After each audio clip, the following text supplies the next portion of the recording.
I don't think hell exists. I happen to believe in life after death, but I don't think it's got a thing to do with reward and punishment. Religion is always in the control business. And that's something people don't really understand. It's in the guilt-producing control business. And if you have heaven as a place where you're rewarded for your goodness and hell as a place where you're punished for your evil, then you sort of have control of the population.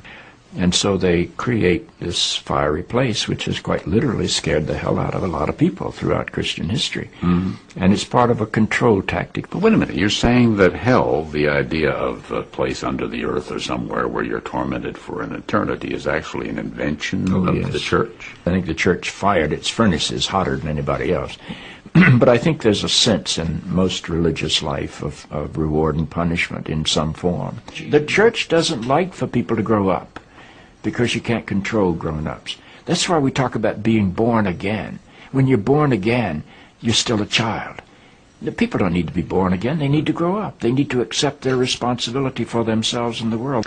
What do you make of the theology, which is quite prominent these days in America, which is that there is one guaranteed way not to go to hell, and that is to accept Jesus as your personal Savior? Yeah, I grew up in that tradition. Every church I know claims that we are the true church, and they have some ultimate authority. We have the infallible Pope, we have the inerrant Bible. The idea that the truth of God can be bound in any human system, by any human creed, by any human book, is almost beyond imagination for me.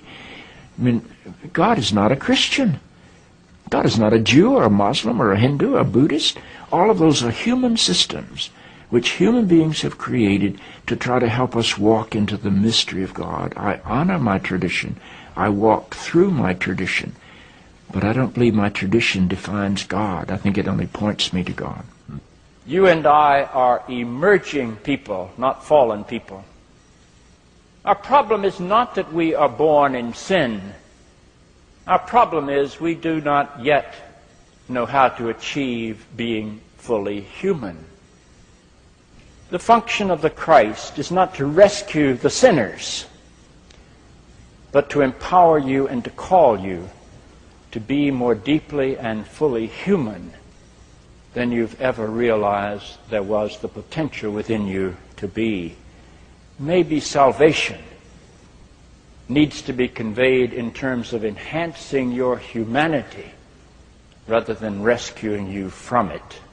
Life is a startling and wondrous experience.